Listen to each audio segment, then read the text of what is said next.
understand this time. Yes, you do. No, we don't. Why not? Because we do. You know what? Did you just hiss at me? I didn't want to just fucking hiss at you. Hey, you just get your ass out of the car.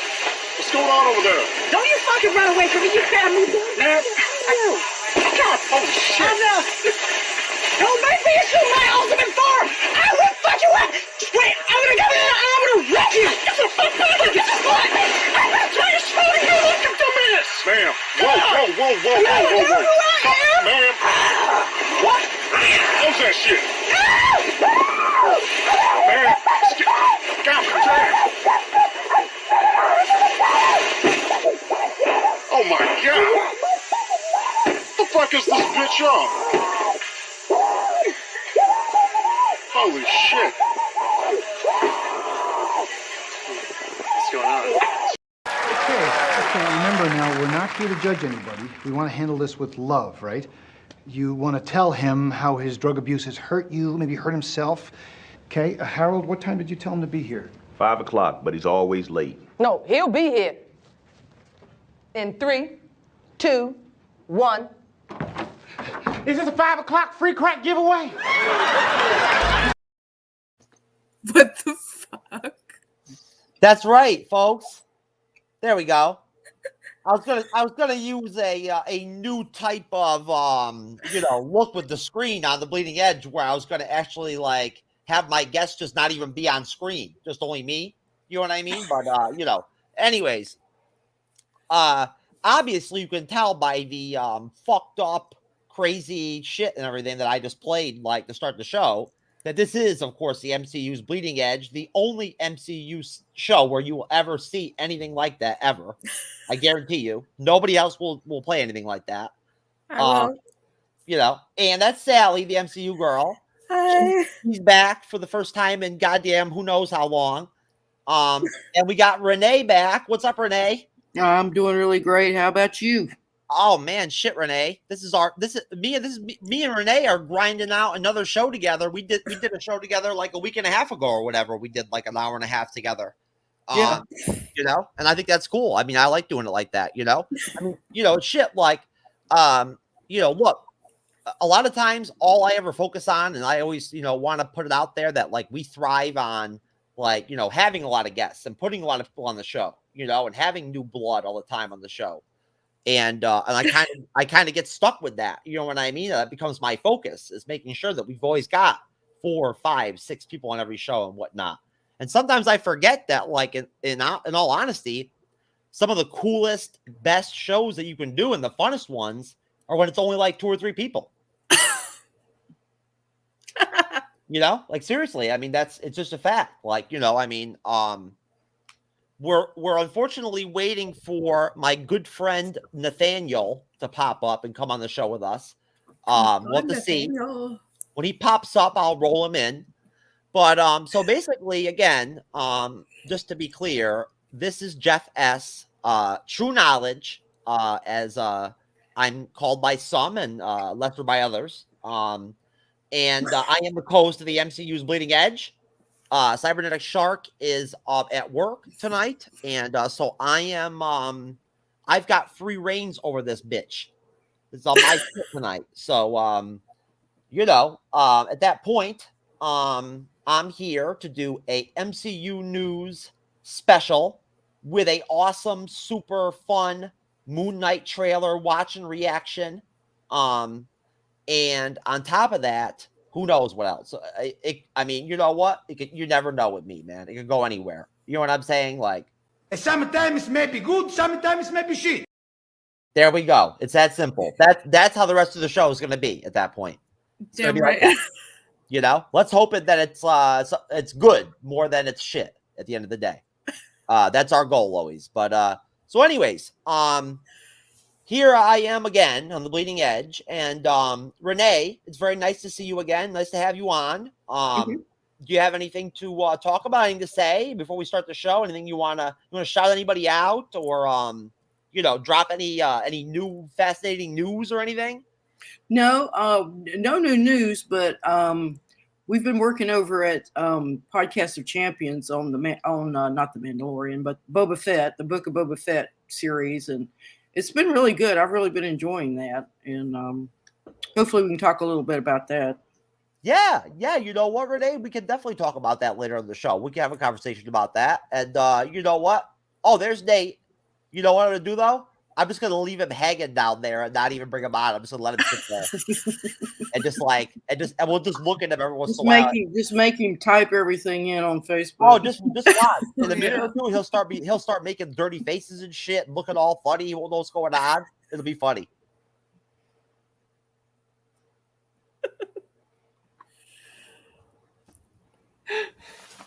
It's sure. Hey, who's that goddamn guy?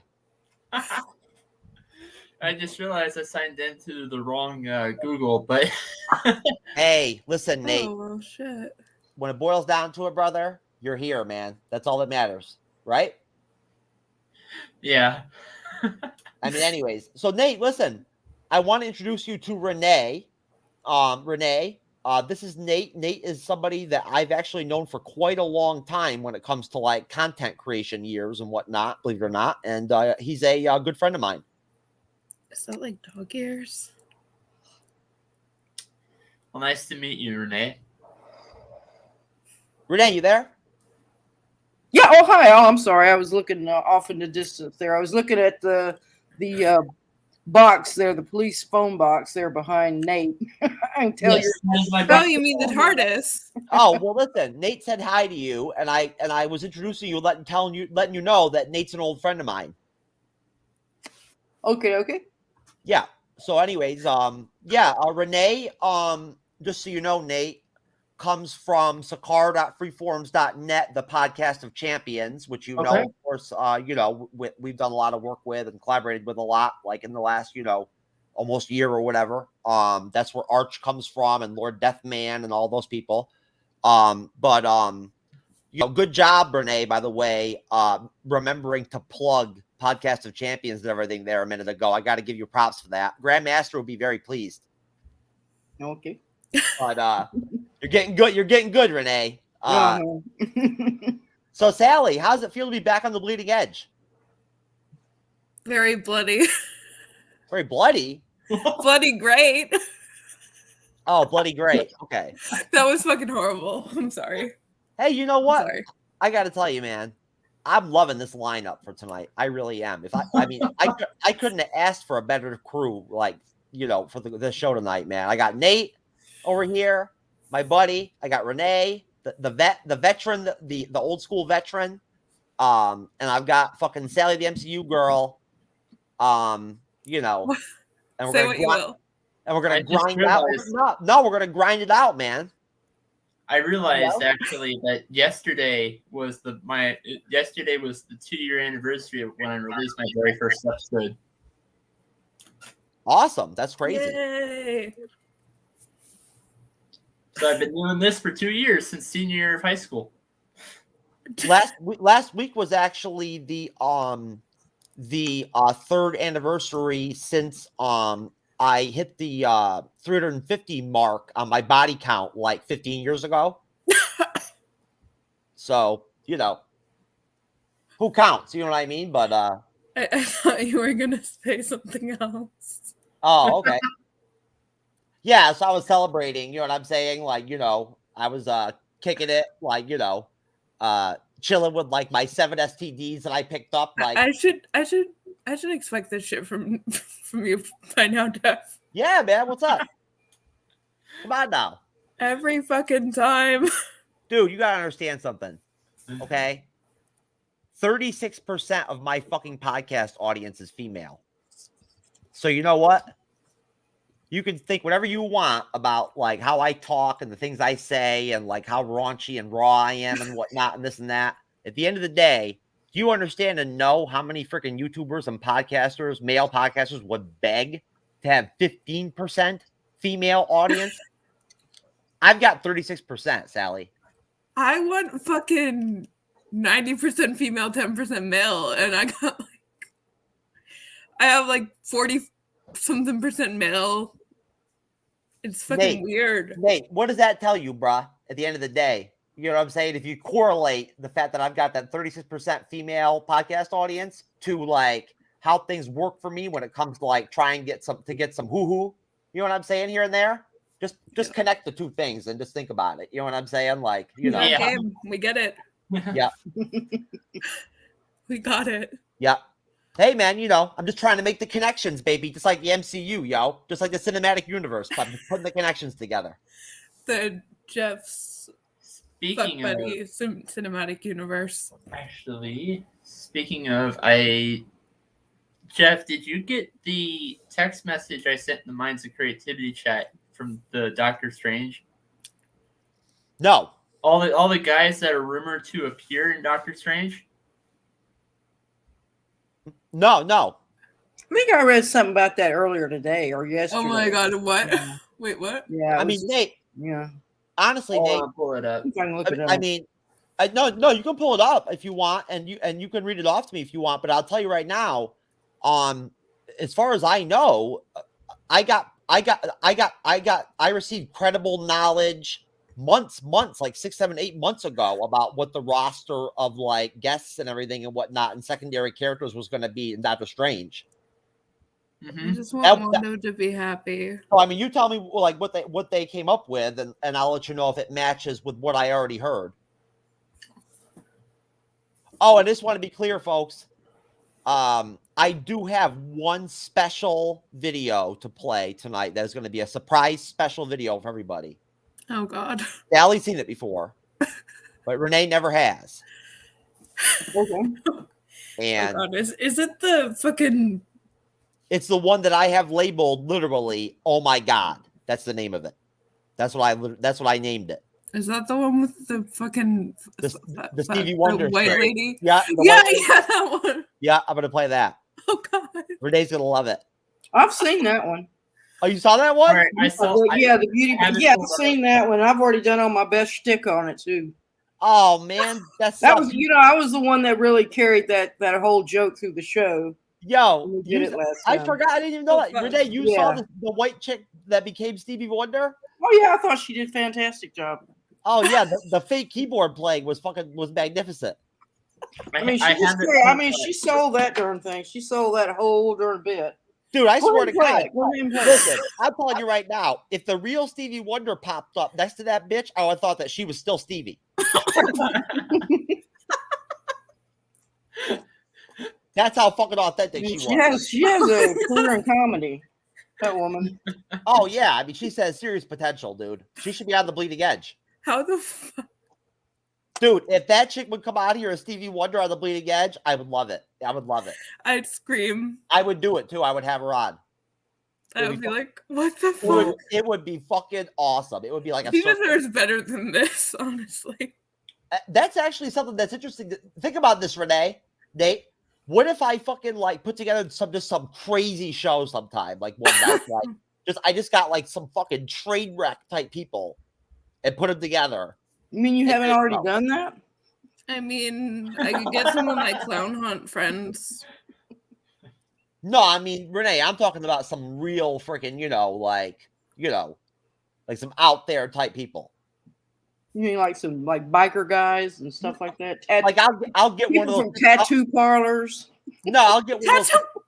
I'll get one of those people who swears that they've been abducted. I'm sorry, Sally. I'm sorry. I apologize. It's okay. No, it's okay. I would probably look to go for like one of those people that says they've been abducted by aliens and shit. Well, that would be perfect for me because I actually studied alien abduction in college. What? Oh, How? Yes, I wrote. That was my.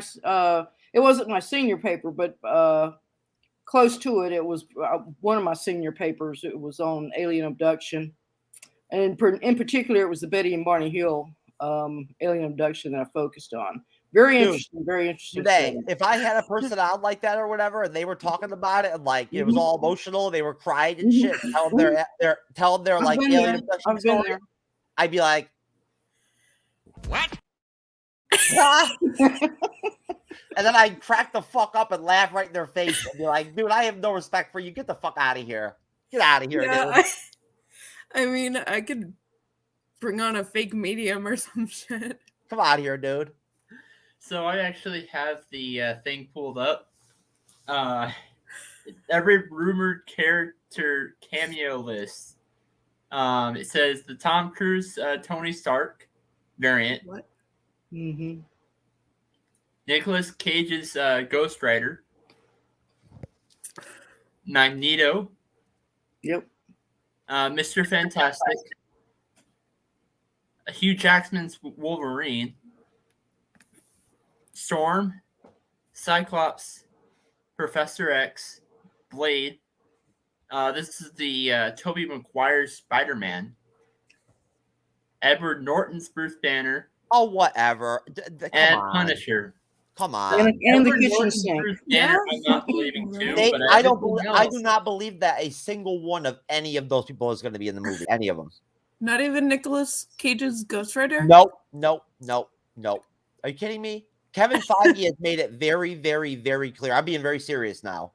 Kevin Feige has made it very clear that he has no desire whatsoever to like take any of the other shit that's been done with the Marvel properties or whatever and make that a part of the MCU. He does not want that. Like, that's the opposite of what he wants to do. Yeah. He already said that.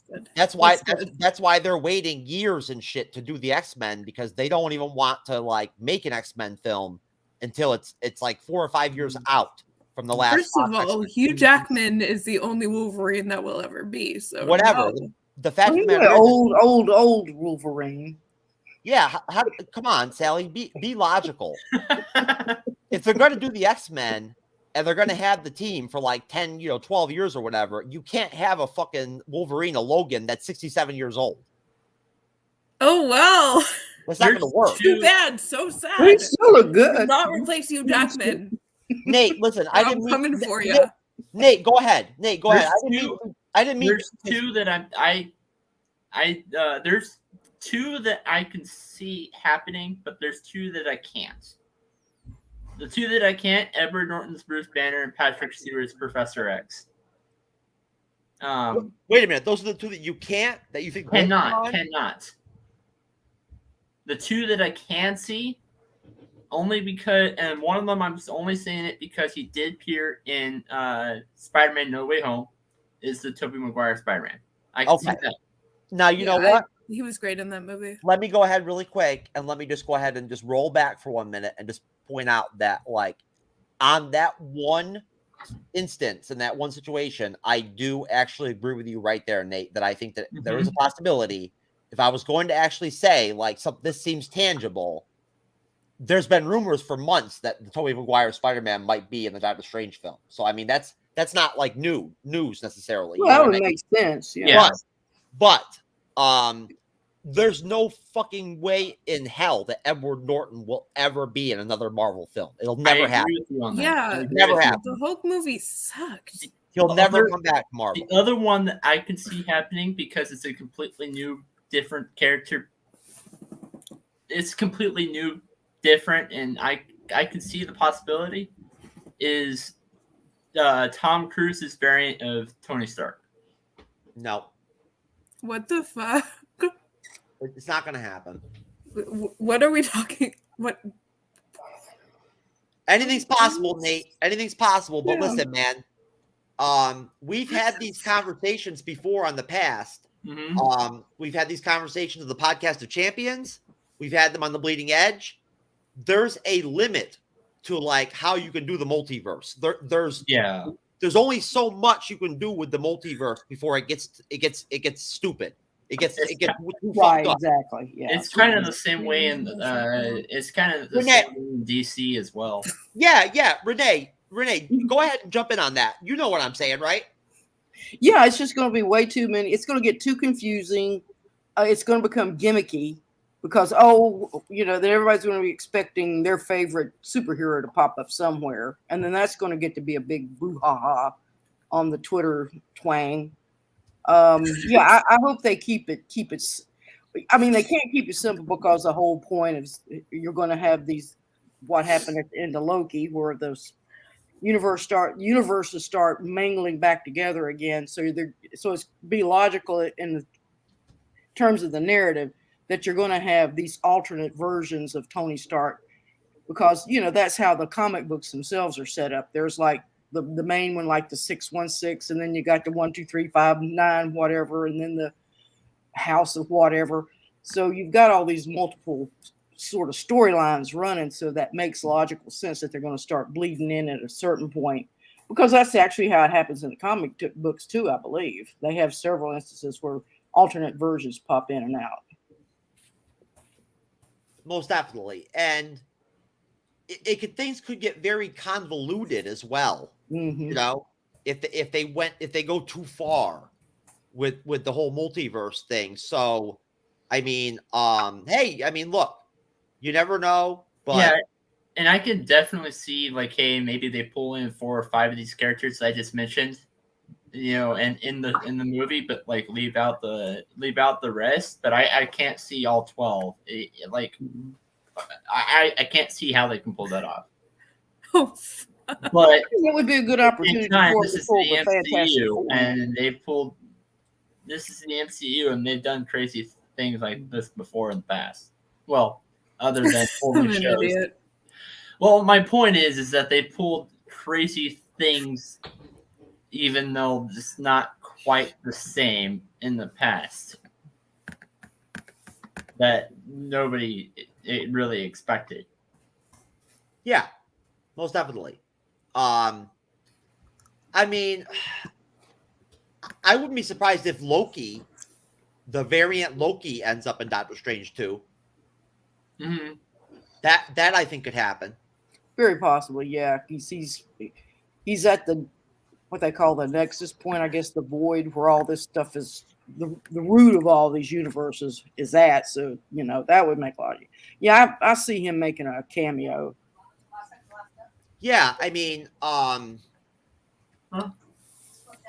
there's already been rumors about it and whatnot, and it just makes sense that probably a little bit. It just makes sense that I would think that they would connect those stories. You know what I mean? It makes sense. And then there's the next Loki series, which is going to come after these movies. So they're thread it some way in and out, and back out probably. Fuck. Back into. I need to watch Loki. Fuck. Shit. Yeah. Fuck. Wait, you never watched all Loki? I'm still on episode 2. It just that? didn't interest me. What? It wasn't interesting to me. You didn't watch the whole Loki series? I'm on episode 2. Oh, well, you have to watch it. Yeah, I do. I know. I've loved Loki since I was like fucking 12. Okay. I'll tell y'all an interesting Loki story. You want to hear a real interesting Loki story? Mm-hmm. Yes or no? Go ahead, Yes. Go ahead. All right. When I was a young child, I'm talking real little, before I even started school, I was often kept by my great-grandmother, who was born probably right in 1880. I believe that's when she was born. And I was a very rambunctious child, running around, cutting up and getting in trouble. And she would say, "Quit being Loki" to me. Quit being Loki. Now, I had no idea at the time who she was referring to. And she certainly would have never known of Loki in a comic book, or probably even Loki in the myths. But that was I guess, come from her culture. She was a Swiss German, and so telling me not to be Loki, she's saying, "Don't be crazy, don't be acting like a crazy, mischievous person." And that dawned on me much later in life. And I said, "Oh my God, that's what she was saying to me." So that had been handed down somehow. That's so cute. Oh my God. So apparently I'm a Loki. Well, according to this, you're Loki's mom. Yep. Well, I prefer Renee over Loki's mom. I got to be honest with you. It just rolls off the tongue a lot better. Yeah. But, I go by Loki's mom over on Podcast Champions. So. Oh. Yeah, but it's all good. It's all good. Well, check this out. It's really cool. Actually, we did the Age of Ultron review the other night and whatnot. Renee, unfortunately, you didn't get to come on with us. You missed it, which sucked. but Beautiful I part. saved the trailers for it. You know what? And I'll be honest with you, I love them. They're great trailers. So I thought, hey, you know what? Let's go old school. I'll play the trailers and then we'll talk about them. Okay.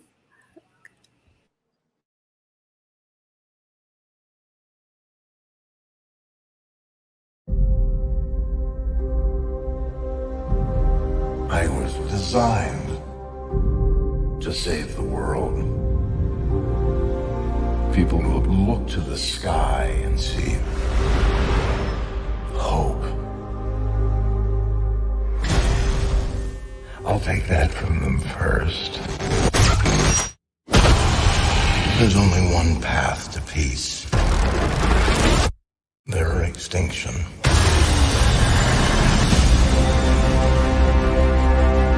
Tried to create a suit of armor around the world. But I created something terrible. Artificial intelligence. It's called the Ultron program. I'm sick of watching people pay for our mistakes. Isn't why we fight so we can end the fight and go home? Well, you amazingly failed.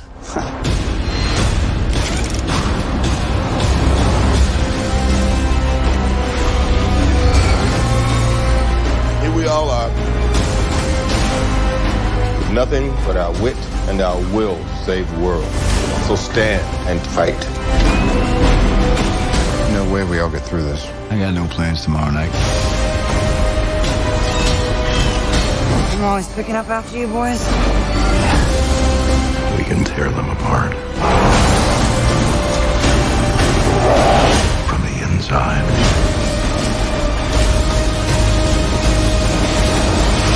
That's the best you can do! You had to ask.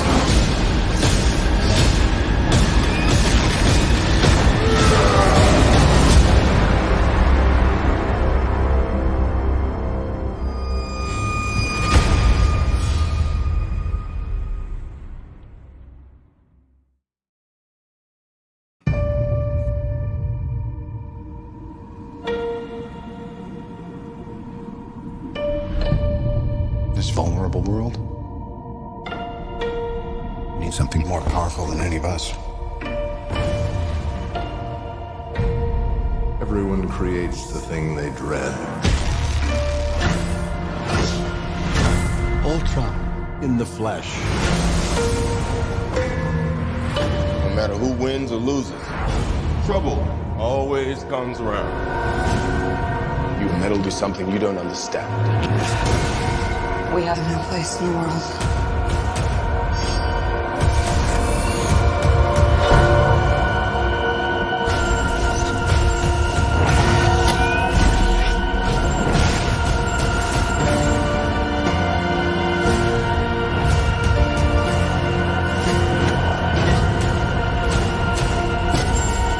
I'm gonna tear you apart.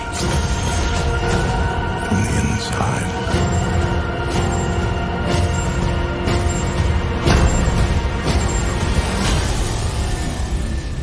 Oh boy.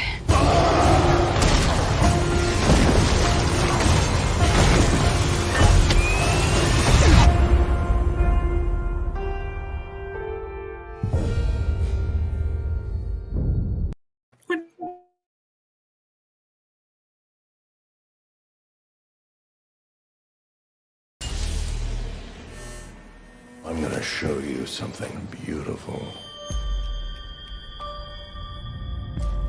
Everyone screaming for mercy.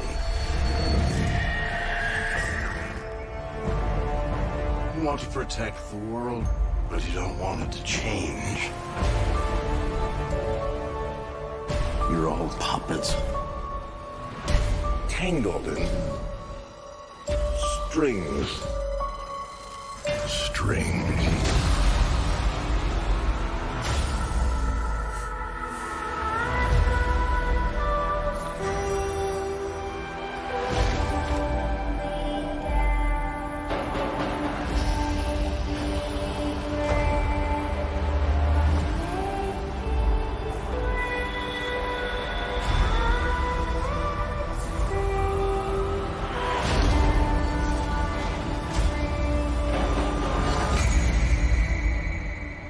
It's the end.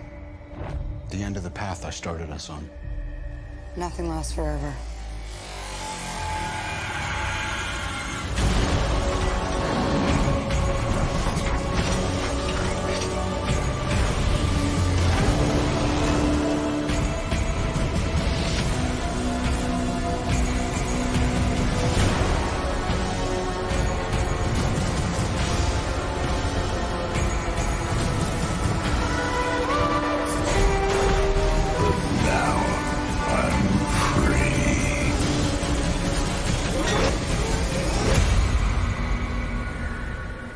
There are no strings on me.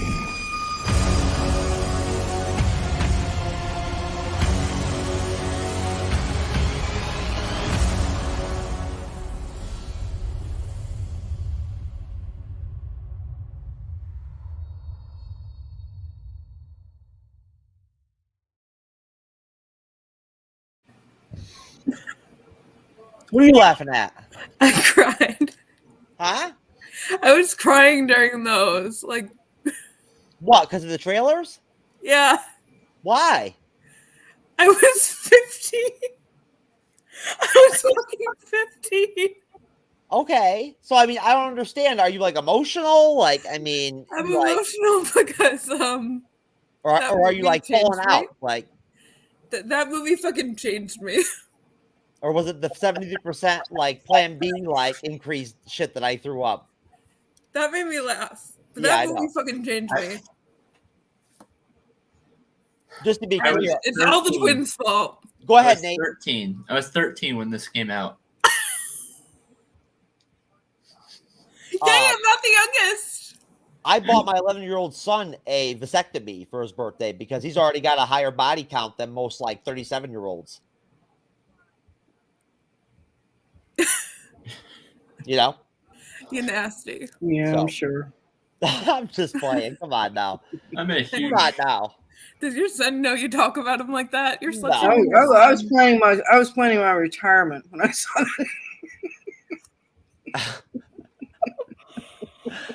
Come on now. But it's a good joke. Though. It's a good joke. But Nate, I'll start with you.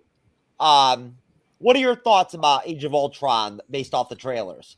Oh, I'm a huge fan of James Spader's character. Well, I mean, James Spader is an actor. I watched him in the Blacklist, and I've also seen Stargate, the movie. Yeah, Stargate's a good movie. Yeah, he was in there, and then and this as well. But I don't remember his Office role. What? His Office? He wasn't on The Office. Yeah, he was. Yeah, he was on the year Oh, after he was Steve Carell left. Yeah, it wasn't their best. He was one of the bosses. Seriously? After Michael Scott. Spader was on the last season of Office? Well, the year after Steve Carell left, he No took over shit. the role of the boss. I didn't know that. I stopped Yeah. watching The Office at like season 4. I just couldn't do it anymore. He came in 2011. And then the season. Well, James Spader, he did some wonder. When he was younger, he did a lot of more conventional parts. He was cute. He was real cute looking, so he sort of played that. And the Renee, preppy type. Renee, a-hole type guy. wasn't he somewhat kind of a part of of that whole Molly Ringwald like crew or whatever? You know what I mean? Yeah, he was during that. I think he tended to do less of those movies. One in particular, I remember he did with Diane Keaton. I think it was something about a baby. She was adopting a baby or something, and he plays this real just smarmy little asshole office guy who just sneaks around. He was just so good in that. But yeah, he's got that wonderful voice.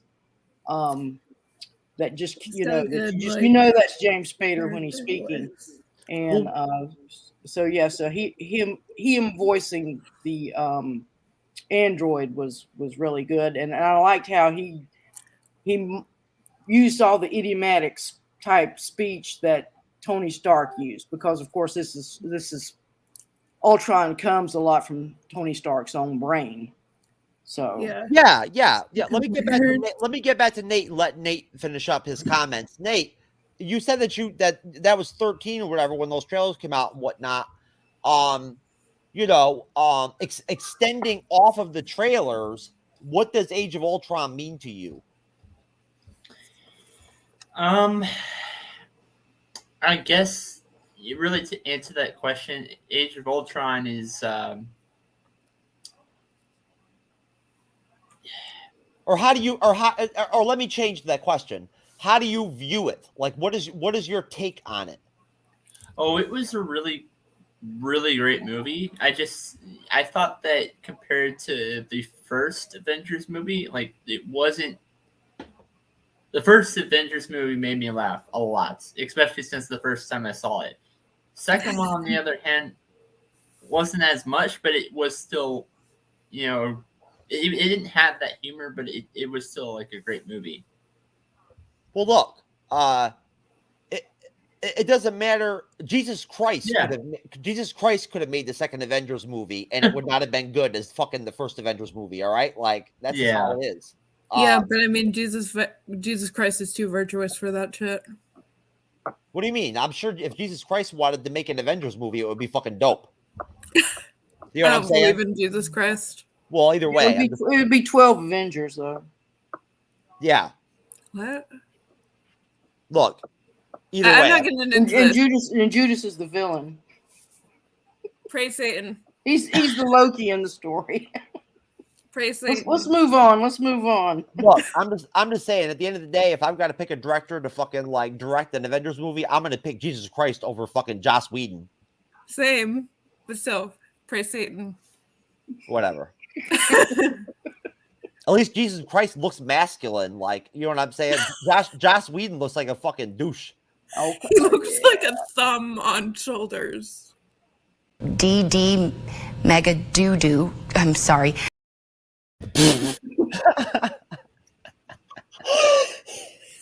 Perfect for the Joss Whedon segment. But Nate, just one last thing. Do you feel like at the end of the day, do you feel like Age of Ultron is a good movie? Yes. Okay. That's good to hear. I like to hear that. Sally, and then I'll get to you, Renee. So Sally, what is your take on Age of Ultron?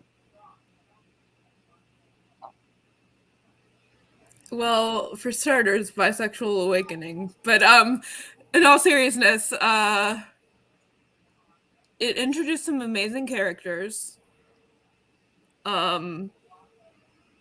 It really tugged at your heartstrings, like making these twins. You don't kill off only one twin. But I understand why they did that though. Yeah, but yeah, I do understand why they did it for emotional damage, but also because she is incredibly gifted. She's so powerful, she's so strong. And he can run really, really fast. And that's all siblings. Okay. And it just made me feel things because I'm a twin. I have a sister who is better than me behaviorally and like mentally. She's better than me in every way. What was your take on the film overall? What did you think of the movie? Oh, what did I think of the movie? Interesting characters, good plot, bad execution. Okay. Looking back at it now, and looking at it compared to the first and last two Avengers movies, doesn't hold up. If I had to rank them compared to every other Avengers movie, I would probably have Age of Ultron last, but if I had to rank them amongst other MCU movies, it'd probably be middle of the pack. Yeah, most definitely. Okay, Jeff. I mean, what? Oh, I'm sorry about that, folks. That must be technical difficulties. Nate, did you put that graphic vulgar stuff up on the screen? What happened there? Hey, like I said, I clicked the wrong Google link. Go sit in the corner. Well, I don't have access to like this. I don't have it through this Google tab. I have it through a different one. Well, I'm just saying, I mean, at the end of the day, like, I mean, you know, if you're going to have the Infinity Stones and be all powerful and everything and whatnot, you know, you should at least, and you are like basically like a male, like you're masculine or whatever and shit. You know, you would think that at the point that like you're as intelligent, like as like Ultron and everything is so powerful that you would at the very least like give yourself some type of penis. You know what I'm saying? I mean, I'd give myself the biggest titties ever. Yeah, but Ultron bigger than Black Widow's. Ultron would look stupid with titties. Like with a penis, at least he would look like normal. You know? Renee, what do you think? About what? The titties? Do you think what do you think? Ultron with titties or penis? Well, he doesn't need either. I mean, he creates his own offspring with machinery, so I mean he's got everything he needs. Yes, I know. Yeah, good point. Back to the serious stuff. Anyway, yeah, what do I think about the whole movie? No, Renee. I wanted to ask you. Sorry. What do you get out of the trailers yourself personally? Oh, out of the trailers? Oh, yeah. I mean, how long has it been since you saw them, or did you even see them before? Probably never even saw them. Because, like I say, I don't really. I maybe do it a little bit more now. I'm more now into these, but I know when the Age of Ultron came out, it was. So I don't even think I saw it in the theater. I think what do they do for you? So what do they do for you now? Watching them now? Now, yeah. Not a lot. I mean, it can be the best trailer in the world, and it's I mean yeah, watching them now after having seen the movie, it's anticlimactic. I mean, if I hadn't seen the movie and then saw the trailers before I've seen the movie, I could maybe have a better opinion on it. But let me ask you another question though. Okay. What if it was an Age of Ultron trailer reaction video? Have you ever watched one of those YouTube reaction videos where people react to the trailers? I've looked at the reaction to songs. Okay, they do rappers listening to heavy metal music, stuff like that. Well, they do them for the trailers for the MCU movies too and whatnot and everything. Do you think that like that human effect on like seeing that like the faces of the people like flipping out and everything watching the trailer would impact how you felt about it? No. Okay, so the important question. Yeah, I'm the different one, remember? I know. You feel at all, Renee? Yeah, oh yeah, absolutely. I mean, he hasn't asked me the question, how did I feel about the movie? Yeah, I'm about to get there. So what is your take on Age of Ultron, Renee? Okay, I really did like it. Like, I think I had seen it once before and saw it on television. And then I rewatched it again in preparation for, hopefully I was going to be on the show this last Wednesday, but due to technical difficulties, I wasn't able to. However, I did watch the movie and prep for it, and I was really impressed with it. I'll tell you the truth. It got it into some deep things that I really have been kind of whining about. Of course, what's the little country that they're in, Sokovia or something like that. It's sort of a microcosm for Earth, but it's like, here it comes. They're going to destroy everything, and this is how people are going to be affected by it. And of course, you see it with the twins and everything, and everything that has been happening to that country up to that point. All due to Tony Stark and his marvelous inventions that the world just is amazed by. And then here we see the reality of it, how these things affect these people in this small country, and it just tears them apart. So yeah, and a lot of they got into some political issues and whatnot, which we probably don't want to discuss here. But yeah, it was probably one of the more intellectual outings for the Avengers. Absolutely. And what do you think of all the flack that Age of Ultron gets from some people? Did you watch the review the other night on the Bleeding Edge? No. Okay, well, we had some very like not so into Age of Ultron guests, and so what do you think of that? I mean, do you think that the movie has holes and like it's worth like being criticized to some? Sure. You know, I mean, yeah, any movie can be criticized. no. What I mean is to a level where like people are like it's a bad movie. Oh no. Well, I mean, it's all subjective, but to just say flat out, oh, this was just a bad movie is ridiculous. I think just even if you don't like, there are plenty of movies out there that I don't like, but I'm not going to say they're bad movies because I can tell that they're not. They just, for whatever reason, they don't appeal to me. So yeah, I don't understand that. I don't really get into all that stuff, for myself. I want to enjoy the series as they're doing it. I like watching how, like what you do, Jeff, is bring out a lot of the stuff with Feige and all that, and you sort of stay on that and keep up with him. So, and he's really got control over this. This is his baby. Well, Renee, I'm very interested in what he's doing and what Renee, once I set up the Bleeding Edge OnlyFans channel and everything, I think Feige's going to be done with me. I don't think he's going to take my phone calls anymore at that point. He doesn't now, Jeff. Does he? Exactly. No. I'm not. I'm a pretty chill dude. I'm pretty talented, but I'm not at Feige level yet. Not even. I want to go online with on a podcast show with Martin Scorsese myself. Oh yeah. And debate what is cinema. Well, I'll tell you that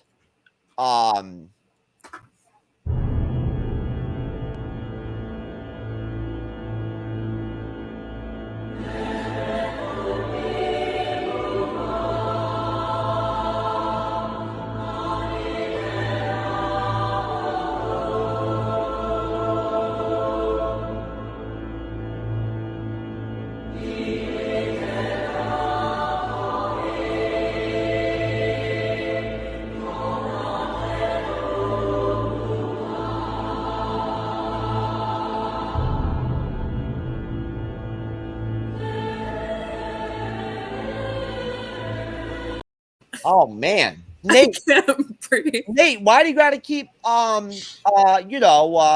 hacking my shit and everything and whatnot? I can't breathe. Oh my god. Folks, only on the Bleeding Edge. But anyways, so no, I think it's actually an interesting conversation to have. There's this very, I mean, I don't want to say that it's like a massive amount of sentiment out there. There's like, there are a lot of actual, like, Somebody said that. My penis is on conveyor belts. Oh, is that what that was? I I don't know. I thought Nate hacked my StreamYard. I'm gonna pop along. Oh, okay. I do have access to the StreamYard, just not on this Google account. Oh, okay. Oh my god, I'm gonna pop there's along. a baggage handler that got fired somewhere. So, anyways, what I wanted to talk about and get into was the fact that there are like quite a few like legit people in the fandom, YouTubers, podcasters, and stuff like that, that basically, their prognosis is that Marvel Studios is done. Like they've lost their magic, and they hit their peak, and at that point, things are just going to continue to go downhill, and like they're never going to be able to do anything that's ever going to reach the level or the fever pitch, or the impact. And then $1 billion later. So where do these people live, and where can I find them, and where do they work, and whether there's social security numbers? Because I need to tear some shit down. I need to show up And at their then house. Spider-Man Far From Home later. Well, no, I mean, this is a serious thing. Like, I mean, they're legitimately, I got some skulls that need crushing. Yeah, I mean, but the people that are online that are doing all this bitching and moaning, they're a tiny percentage of the people who are going out there and seeing those movies. That's the main thing. Like I say, most of the fans don't really bother with the fan sites and all that type of stuff. well, no, Renee, basement but that's the thing, Renee. I'm talking about there are like legit, like publicly known, like well-known, successful YouTubers and stuff like that and whatnot, and streamers and shit that like they, you know, half of their content is about like slamming Marvel and how Marvel's Well, done. they got to sell content too. They got to get viewers on their eyeballs on their YouTube channel. So it's take it with a grain of salt. Well, let me ask you a question, Nate. If you don't mind, if I can borrow your attention for a minute, you tell me, after the year we got, 2021, what we got from Marvel in that year, what's your attitude right now? Like, where are you as far as like your optimism of like where Marvel Studios is at right now? So I am one of the very few that actually think that Spider-Man Far From Home was a better movie than Endgame. Wait a minute. Wait, hold on a second. I'm sorry. No Way Home. Sorry. No Way Home, not Far From Home. Wait a minute. What? Hold on a Wait, minute. who here. thinks that? I got to make sure I understand what's going on here. This is interesting. I have never heard this before. This is a very new premise for me. Okay, go ahead. Had to drop that. Okay. So you're telling me, Nate, that you've come to the conclusion that Spider-Man 3 is better than Endgame. I like it better. Yeah. Okay. Well, look, Nate, at the end of the day, I like movies that make me laugh, and I found that Spider-Man No Way Home made me laugh more than Endgame did. Well, hey, you know what? I mean, look, that's very positive. I do think that's very positive, and like, I get where you're coming from. Like as a fan, when you consume entertainment, you should like what you like and everything and whatnot. And if the humor part and like that kind of humor, like in Spider-Man 3, does it for you or whatever, I respect that. Like, you think that the film is that great. But I just got to tell you, at the end of the day, that like, Avengers Endgame is fucking awesome compared to Spider-Man 3. Like, there's not even comparison. Yeah, exactly. Now, Endgame is my number 2. Number 2. Okay, so your Endgame is your shit? You notice Renee's being silent right now. Renee's being silent because she doesn't know what to say. Yeah. No, I know what to say. What do you know? What? Sorry. Talking about which is the better movie? Yeah. Endgame or Spider or this No Way Home? Is that the question? Yeah. Yeah. Well, absolutely. As far as I go, I mean, Endgame is far better made movie. And I personally liked it better than I liked the Spider-Man, but then I'm just not a big Spider-Man. As I've said before, I'm not a big Spider-Man fan.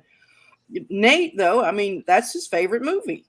So I mean, that's the one he likes. That's the one he likes best. So I mean, that's a legitimate thing. It's liking stuff is always subjective. It's just going to boil down to personal things that we see or catch on. Like I say, I catch on to a lot of stuff in these movies that I don't think the average fan does. And that's what fascinates me about it. Well, I'm going to start calling Nate Big Balls Nate at this point. You know what I'm saying? Because, at the point that you're going to be dropping stuff like this, I mean, Spidey balls. Yeah, spider senses. Because, no, listen, Nate, I'm just playing around, brother. I respect, your opinion and what you like and don't like and whatnot and everything. And entitled to your wrong opinion. No, listen, I mean, at the end of the day, honestly, at the end of the day, we all have our own personal likes about cinema, about movies, about actors, about everything. And like, at the same time, I forget, Nate, how old are you? 20. Nate's 20, right? You know what I'm saying? Like, I mean, I'm 39, like Renee's like 42. And like, and And Sally's what? Sally, you're what? 21. Yes, almost Sally, 22. you're 21. So I mean, of course, we're all going to have different opinions about what we like when it comes to movies and stuff like that and everything. Like that's how it's going to be. And you know, good for you. I mean, Nate, you know what I'm saying? That if you feel that way about Spider-Man 3, and you know, honestly, to tell you the truth, I'm trying to make sure that I go back and watch it for a second time next week. That's my plan. I'm going to go watch it for a second time because I do think it is worth going to see a second time in theater. I do think that. But I will tell you this though, Renee already knows that I didn't think that highly of Spider-Man 3. I did not. I think that it was completely overrated. Totally overrated. It was a good movie. It was solid, but it was not at the end of the day, like Renee already kind of mentioned, Spider-Man is the most popular character in Marvel history. Like he's the most popular superhero in Marvel history. He'll always be the most popular character in the MCU. He is, you know. Isn't he the first character in Marvel history too? No, I'm wrong. no, but he is the most popular at the end of the day. So going back, like I said, just kind of like, you know, about just quickly about how, again, I've mentioned about, you know, how there's people out there doom and glooming and saying that Marvel Studios is done and this and that and whatever and whatnot. And I just want to point out, and then you guys can let me know if you have anything to react off this. For me, like, of course, I'm very optimistic about Marvel Studios. Like, I think very highly of what they do. I believe in them. I do. You know what I mean? Like, I believe that they have, like, I believe that they have the right people in the right places, and they make the right decisions, you know, and they put the right people in the positions where they need those people, and they make it all work, you know. And at the end of the day, they're like a machine, and you know, again, they built up what went down eventually with Infinity War and Endgame was built up over 10 years, right? Yeah. So, you know, it's so kind of like almost like petty or like not even logical to even like be reading the tea leaves right now after like 1 year, you know what I mean? Or whatever, after like 3 years. After 2 years since Endgame or whatever, you know, like. Yeah, a lot of it's wishful thinking for a lot of people. They want it to fail. They actually want it to fail. Yeah, it's fucking weird. Well, I don't see how that's positive for anybody. Like, I don't see what's achieved from that. Just drama, just bullshit. You know what I'm saying? I mean, I have one thing to say to all the people out there that saying that Marvel Studios is done and that, you know, anyway, the one thing I have to say is I'm just like I'm a Marvel content creator, I'm also a wrestling content creator. And by far, Marvel is doing a so much better job than WWE is right now. And how in the world is WWE continuing going? I mean, okay, it's okay to, like, I watch it every now and then. I don't watch it as much as I used to for WWE. But my point is that Marvel is Marvel compared to WWE is so much better. And WWE is still continuing what they're doing. So to all those people that are saying that Marvel Studios is done, yeah, no, they aren't. If WWE is still creating content, then why is Marvel Studios done? Well, they can't. I mean, for right now, it's a juggernaut. I mean, they've got so much invested in it. You can figure the movies are going to keep going for several years, and the TV shows too, especially the TV shows. So, I mean, it's a lot of it's just envy because of the massive amount of money they make. I mean, it's an obscene amount that they're making. Going back to what I was talking about, what he was talking about. This has never been done in cinema history. where they have taken this huge block of films and interwove them, as it were, as one larger narrative, or you can call it a saga, a film saga. It is. It is. You know, You're right, and Renee. Renee, and the they Infinity really Saga. have to wrangle it and keep it together. And I'm sure they have. The Marvel has a strong team that they stay on everything to keep it. They do. Keep They do. continuity going. Yeah. They do, Renee. Feige has his team. He's got his like 5, 6, 7 people or whatever that are like his close, team people, and like they're all attached to all the stuff that gets produced. Like their names are always there in the credits at the end. You just don't notice them. Yeah, because they name everybody who took a piss on set. No, I mean seriously, like Feige has a crew. He's got like 6, 7, 8 people. Yeah. That like I think one of the guys' names was like Victor Alonso or something like that. There's a couple different ones where they're a part of everything. They're consistent. They're on everything. Yeah.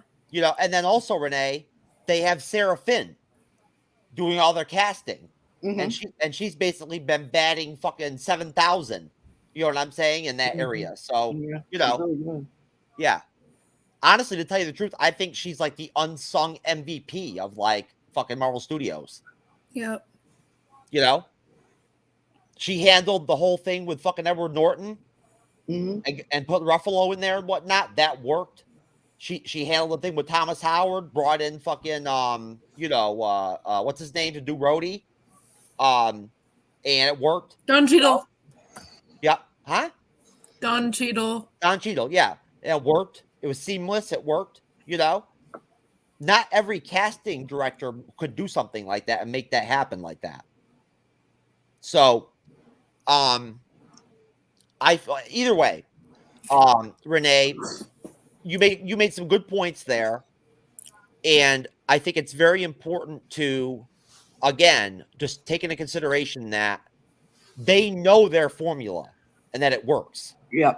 And at that point, if they're going to follow that formula, it's going to take 3, 4, 5 years for this shit to all flush out. You know what I'm saying? Like, but they know. Right. When the first films began, I mean, even up to, I would say, Ultron, did we know it was going towards the end game? I mean, they know right idea now, Renee. Yeah. They know right now what the next big thing is. They know already. They got it all mapped out. Like they do. Just in case people don't think that don't understand this or grasp this, they know already like what they're gonna do with the Avengers, like all of it. What the big deal is, they already know. Marvel Studios is always 5, 6 years planning ahead. Here's to another 10 years in this fandom. Which Renee, again, just to go off what you said earlier, nobody has ever done anything like that before in cinema. Right. It's never been done like that before. Nobody has ever approached movie making like that, ever. I mean, we think of James Bond, and that's been going on forever. I mean, since that. Now that was first James Bond came out. I was a little kid, and I remember seeing those. I could get drunk and smoke crack and fucking direct a James Bond movie and make it work. Back in the day. Name is Bond, James Bond. All you need is like 2 or 3 fine ladies. You know what I'm saying? And a halfway decent dude to be James Bond, and then he just does the same shit basically, like in different ways in every film. That was my point. Yeah, it's always the same, basically the same formula, the same movie. They just reboot it every so often. There you go. Didn't Jeremy Renner play him at one point? Hell no. That's something else. No, I think I know what you're talking about. If somebody ever casted, it wasn't James Bond, but it was a Mission Impossible. Sally, if somebody ever fucking hired Jeremy Renner to be James Bond, I would literally fire them completely. That day. No, oh my God, who was it? He doesn't have to worry about it. What was the movie? Oh gosh, I can't remember the name of the actor, but there was like another main character who played like a coach in Friday Night Lights. Born Legacy. Found it. What? Or no, wait. Mission Impossible Ghost Protocol. Yeah, what? yeah. Nate, what are you talking about? So there's this new movie. Either it just came out or it's going to come out like pretty soon. Where it cast Jeremy Renner and then it cast one other character, but I can't remember his name. He played the guy that I can't remember his name. Played in Friday Night Lights. Oh, as the head coach. Fuck! I was thinking. I thought James Bond, but I was thinking of Jason Bourne. Okay. Never mind. Okay.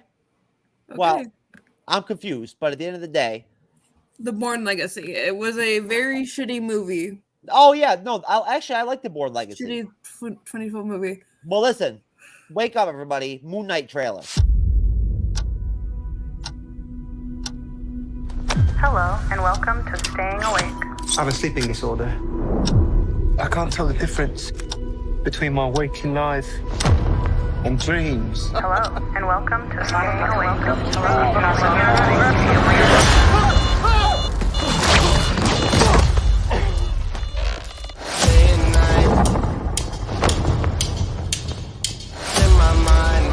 think I'm losing it. Real catch you on. You're bloody useless. Stevie. Stephen. I can't tell the difference between life and dreams. Thank you. Lost the contact lens. Hope you find it. Thanks.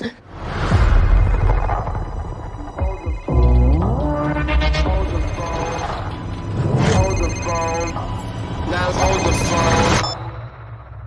Yeah. Oh my God, you're alive. What's wrong with you, Mark? Why did you call me Mark? It must be very difficult. The voice in your head. Shut up! There's chaos in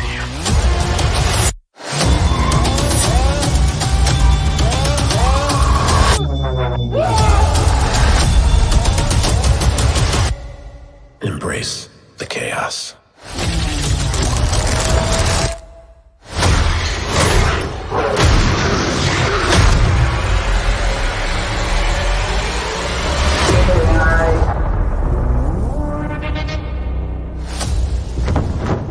At night.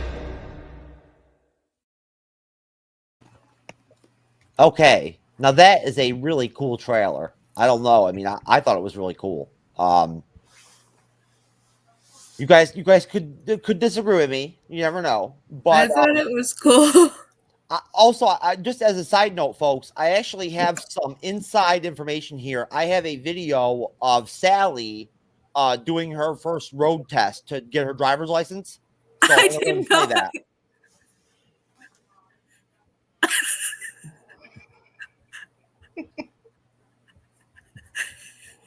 I thought that was you. Way to give me more anxiety, Jeff. Thanks. Holy fuck, really good parallel parking there. Yeah, too, didn't Jeff? Sally, were you trying to copy the white chick from the Stevie Wonder video or some shit? You looked very African American in that shit. I'm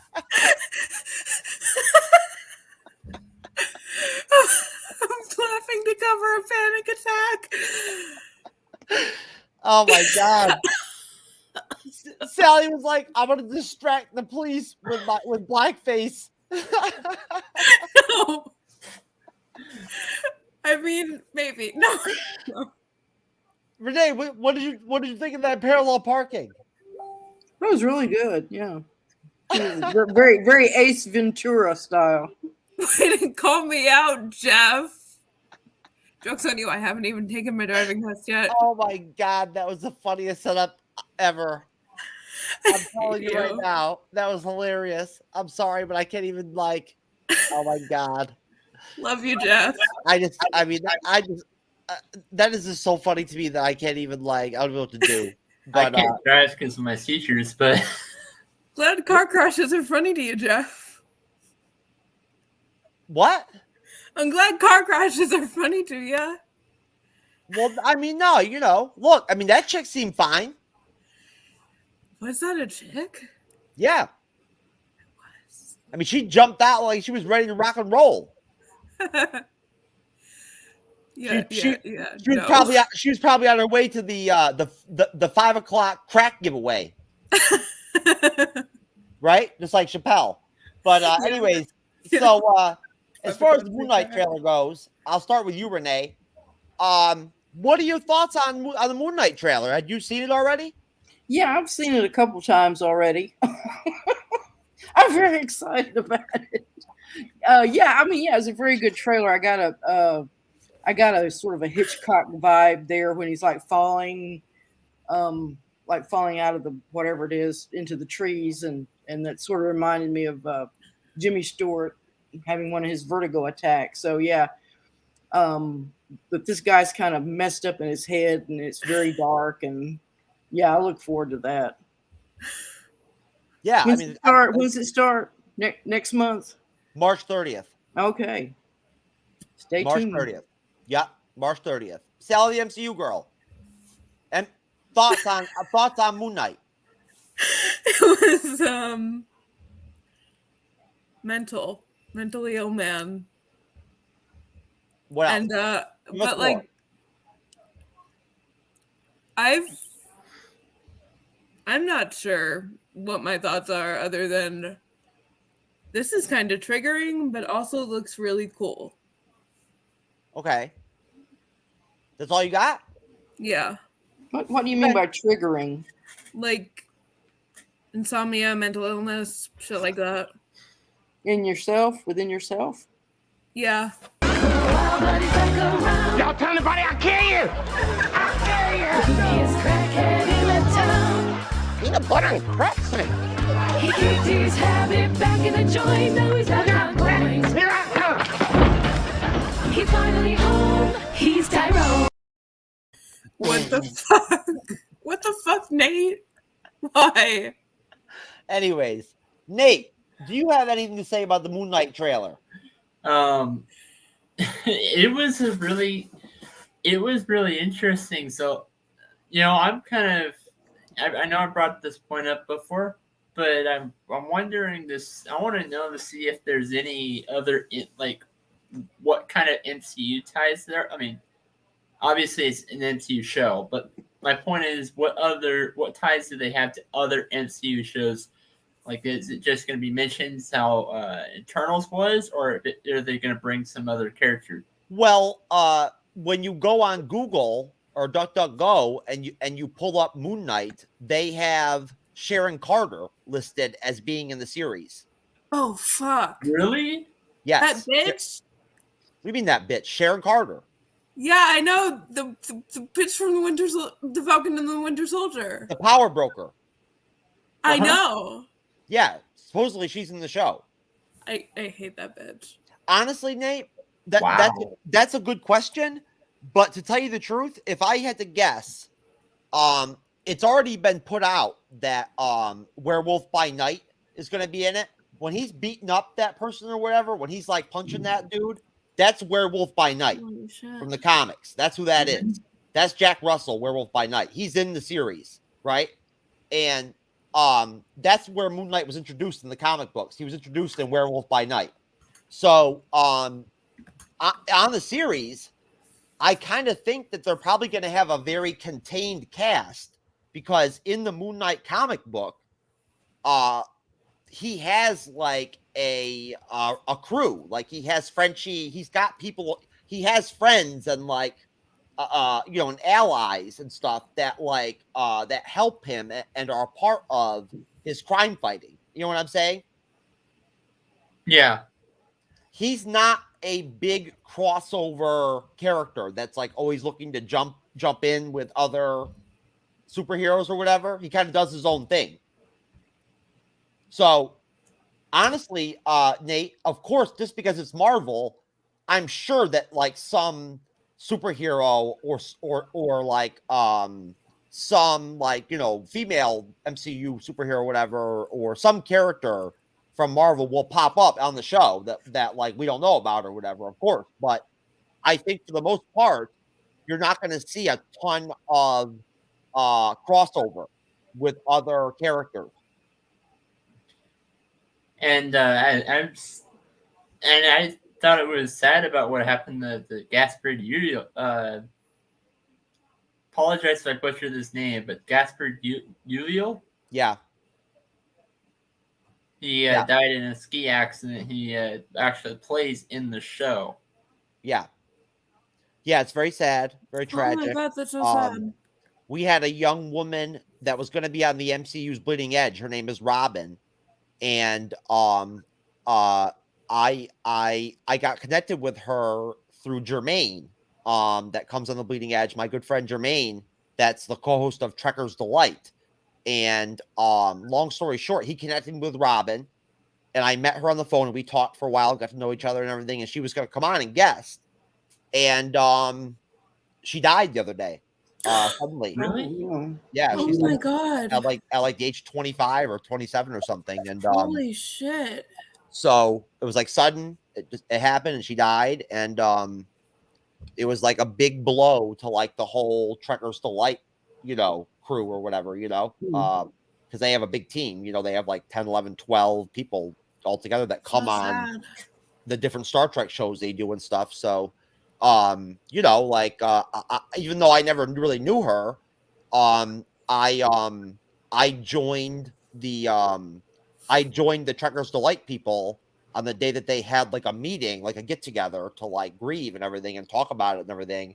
I joined with them, and I sat with them and talked to them about it and told them what I thought about Robin, and gave her my, my last respects and everything. And, just did what I thought was right. You know what I'm saying? That's so sad. Yeah, I mean, it's too bad, she really wanted to come on the Bleeding Edge. You know what I mean? Like it was something that she was looking forward to doing. So, what can you do? I mean, things happen, you got to enjoy what you have. Like, Speaking of death, did you guys hear Meatloaf died? No. Oh gosh. Yeah. Jeff, you didn't hear about that? No, but I've heard enough death though. So I mean, I'm good. Louis Anderson also passed away. Who? Louis Anderson. Yeah. Well, that's unfortunate. Yeah. Sometimes it may be good, sometimes it may be shit. There you go. Yeah, that's life. Yeah, But anyways, so back off the depressing shit. Basically, also, in terms of the MCU right now and whatnot, and some stuff that's actually going on, we talked earlier a little bit about Doctor Strange 2 with Nate and everything and whatnot. I just wanted to really quick, hop back on with you, Renee. I told you I'd catch up with you when we talk about the podcast of champions and everything. Sally actually is also a member of Sakar.freeforums.net, but has not appeared on the podcast of champions as of yet. Hopefully we'll be able to get Nate on there too sometime. But Renee has been jumping on with the podcast of champions on the weekends and doing some Book of Boba Fett reviews and stuff like that and whatnot. And Renee, you were going to tell us a little bit about that. The Boba. Yeah, I had just lost my screen there for a little bit. Yeah, the Boba Fett series. I've really been enjoying it so far. It's up to episode 4 now, and then they're going to have Podcast of Champions. We'll do a review for that particular episode tomorrow afternoon Eastern Standard Time at 5 p.m. And because I really like The Mandalorian, and I'm not a huge Star Wars fan. I'll be upfront about that. I like the first movies when they came out years ago, and beyond that, I just never really got back into it. But I really like The Mandalorian, and I like how the Western theme is goes through it.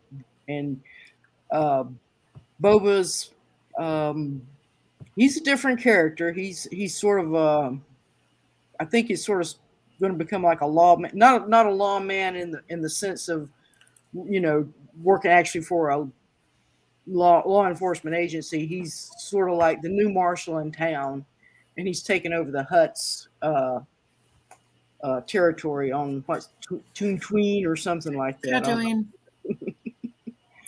Yeah. Anyway, so far I've enjoyed it. It's been a great show. I've really enjoyed it too. I unfortunately have been missing the episodes on the Podcast of Champions. But I'm trying to rectify that. I'm going to team up with Renee, right? You're going to be on there on Saturday, right? Yep. I'll be there too. I think Alexis is going to come on too. From MCU's Bleeding Edge. You know Alexis. No, you don't remember? You don't remember? I may have met her. Yeah, I'm not sure. Okay, that's fine. I think I have. Yeah, I think you're right. I have met her. Yeah, she's a semi-regular on the Bleeding Edge. I wanted to mention also that I kind of wanted to get you guys' thoughts, like kind of see where you guys were at and whatnot in terms of, what we're gonna get Marvel movie wise in 2022 in terms of us getting Doctor Strange 2, Thor 4, Love and Thunder, and then us getting Black Panther 2, Wakanda Forever.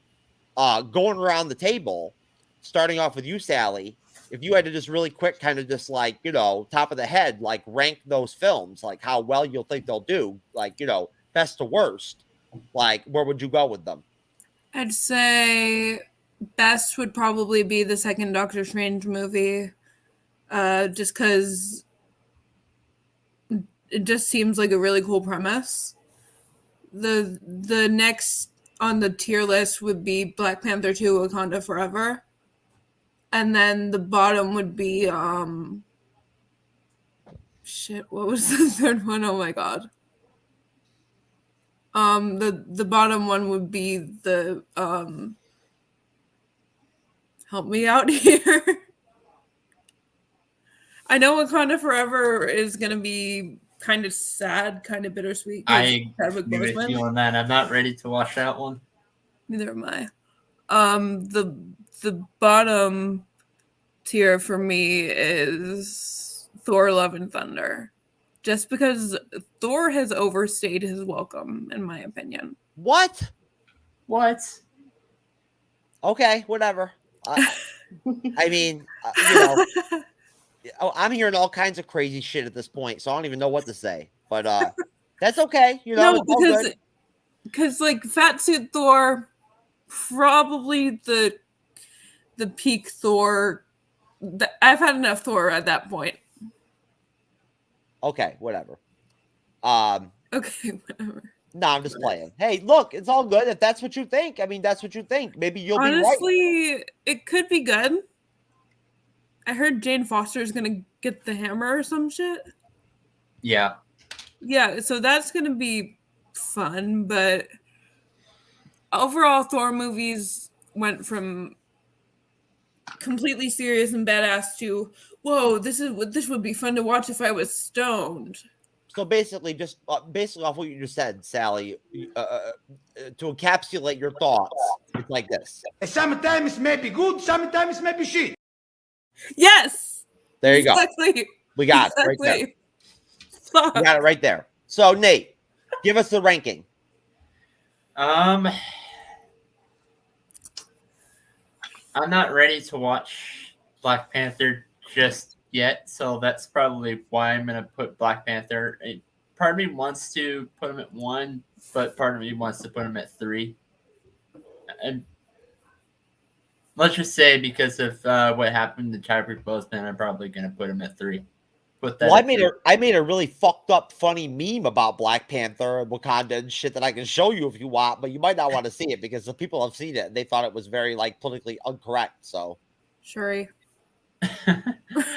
No, Nate. No, seriously though, Nate. What's your ranking? 3. So going from 3 to 1, Black Panther. Thor: Wait, Love and Thunder. wait a minute. Wait, what do you mean 3 to 1? We're going So from 3 as in worst to best. Lowest. Oh, so you're going worst to best? Worst to best. Okay. Okay, so you're saying Black Panther 2, worst. Thor: Love and Thunder is 2, and Doctor Strange is 1. Okay. I think that so far that is the most legit like list that I think we've gotten. What do you think, Renee? Well, which opens first, Love and Thunder or Doctor Strange? In the Multiverse of Madness.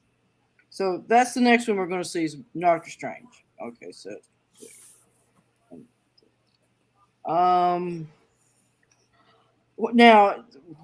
what's the actual criteria here? Are you talking about what I like? What Best I or think will worst. be the big, Best or worst. Best yeah, or worst. but in terms of what I like personally, or what I think it'll do at the box office. Overall quality of the films. What do Okay. you think out of the three of Overall them? qualities of the film. I don't really know. I would say probably Doctor Strange is going to be probably the best of the three, as far as quality of film goes, because it's just going to have such good. They can go anywhere with that story, so they're going to have a lot to play with. After that, I would say Black Panther and then Love and Thunder. So it's Doctor Strange, Black Panther, Love and Thunder. Okay, so you just have it switched that like then Nate, like you think that Black Panther 2 could potentially actually be better than Thor 4. Yes and no. She's going off of how, like, as a collective of how the ratings will be and things like that. I'm going off of my own personal opinion. Yeah, that's what I'm going off to. Oh, okay. Okay, that's fair. Now let me ask you a question though, Renee. Why would you go in that direction and feel that way about Black Panther 2? There again, I think it's going to be interesting to see how they patch up the Chadwick Boseman absence. I think they're going to try harder with it simply because of that reason. I kind of go with Sally as far as Thor goes. Yeah, they've kind of done about everything they can with Thor. He's just a big guy with a hammer, basically, and so I think maybe this may be his swan song. I don't know. He may be moving more to the background as one of the elder statesmen of the Avengers. So we'll see what happens. But just going off the top of my head, who knows? Down 6, when they start coming out, well, that's when we'll know for sure. All right, I have a feeling that we are going to lose the hammer, lose the axe, kind of, where he's really on his own doing solo stuff, and more as a guardian. Possibly, Guardians of yeah. the Galaxy. Yeah. I mean, we don't want to lose Thor because he's one of the main Avengers. He's one of the main Marvel heroes. I don't think. I He's mean, going we lost anywhere, the rest of them, so. Well, I mean, Bruce Banner. Well, look, Yeah, and Hawkeye. That's Hawkeye, actually an interesting side topic that I think ties in and is very important and worth talking about, and that's the fact that how important is it to maintain and keep at least one or two of the original 6 Avengers in the MCU as long as possible? I mean, how much merit is there for that? Like, how much, how valuable is that? How important is that? I have a feeling that we might lose Hawkeye pretty soon, because ever since Age of Ultron, he's the whole thing is about him wanting Nate, to retire. hold on. That's not what I want to know, though. What I'm asking is, and I'll start with you, Sally. How important, how valuable, how critical is it that we actually do maintain and keep Thor, at least, or Banner, for the next Avengers film? Gonna be honest, it's really not that critical, because we're going into territory where the next Avengers, as established in Age of Ultron, of the people who were supposed to be the new ones, are either all trained, dead, mentally ill, but the original Avengers are all also almost gone. So, I'm thinking if we keep one of them, it's going to be Banner, because Hawkeye just wants out at this point. Well, Sally, and it's not really critical to keep them at this point. Sally, no, I get where you're going, Sally, but going to you, Nate. My thing is that isn't the whole nostalgia aspect with the fandom, how the fandom generally feels about the original 6 Avengers, about those people, those actors and actresses, those characters, isn't that something that is extremely powerful and like very impactful? I think it really depends on which audience you're looking at. If you're talking about a newer audience for the younger generation, then yeah, yeah, probably not. But if you're talking about somebody like that's been watching like the Avengers like movies theaters, well, for the past say 10 years or so, then yeah, I do think it is. Yeah. Renee, what in your mind, what's gonna sell better? Like, what's gonna be more impactful? What is the fandom gonna be happiest with? An Avengers 5 that gets Thor and Banner in it or whatever, or one that's devoid of all of the old guard? Well, I don't think it's going to be that way. We already have the Scarlet Witch and the new Vision. I mean, certainly they're going to factor into it. You've got the new Captain America, the Sam Falcon. Yeah. And then you have the Winter Soldier. They'll be involved in some way. So you're Renee. actually bringing you're not going to have the big cast, the main cast, but you're going to have more of the side people that never got that much into it, like the Winter Soldier and stuff like that. I think they'll be a part of it in some way, and but yeah, I think it's important that they do have continuity with some of the older characters. Just and over time, then you can fade them out. You just can't go boom and just have a whole new cast come in. I don't think that would work. Well, Renee, just so you know, there's a new rule that I'm imposing on the Bleeding Edge right now at this moment. For now on, we only call Captain America Captain America. Sam Wilson is Captain America. There's no more new Captain America. That's over. Oh shit.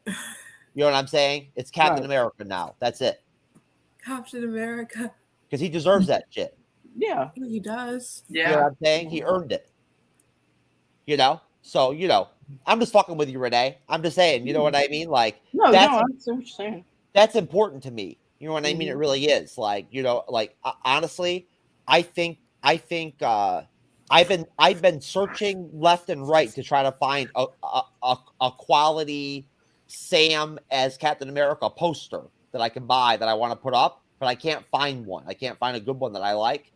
I'm all in for Sam Wilson as Captain America. Like, I am all in, and I'm putting it out right now. Like, I would put money down on this shit. I would bet money that, like, straight up, like, Captain America 4 with Sam Wilson as Captain America is going to be a fucking awesome movie. It's going to be a great movie. Can I put money on this too? How much? $20? I bet I would bet $100 that it will be another great classic Captain America movie, just like the Russo brother ones. I don't have that kind of money. How about $20? I don't even bother betting if it's not at least 100 or over. Okay, fine. What's the point? Final offer 50. Whatever. Okay. Because like no one will be Chris Evans for me, but like also Anthony Mackie is excellent. I'm just telling you right now, like, I just have a gut feeling about it. They're gonna pull it off. They're gonna make a really fucking solid Captain America 4 with Sam Wilson. It's gonna be great. What do you think, Nate? What do you think, Nate? I think that they are. I'm on your side on that one. I think they are going to pull that off and do a really great job. I like to hear that. Thank you, Nate. I appreciate that support. What do you think, Renee? Oh yeah, I'm all in. Good to hear. Good to hear. You know what? That's positive because I don't know how you guys feel about it, but I just feel like, for me, in Endgame, when Cap gave Sam the shield, I was like, yeah, like that makes sense. I cried. Like, yes. I mean, seriously. And I'll tell you right now, the other night on the Bleeding Edge, a while back, a couple weeks ago, we watched the Falcon of the Winter Soldier trailers, like, on the show. Mm-hmm. I hadn't seen them in like probably 6-7 months. Oh my God, it took me back. And I was like, I wanted to sit down and watch the Falcon of the Winter Soldier again. I was so pumped. I fucking love that show. I was so pumped. They were so good. The trailers. I was like, this is awesome. Can't stop swimming for Bucky no matter what I do. I think Captain America tied with Spider-Man are my two favorite superheroes. Well, check this out.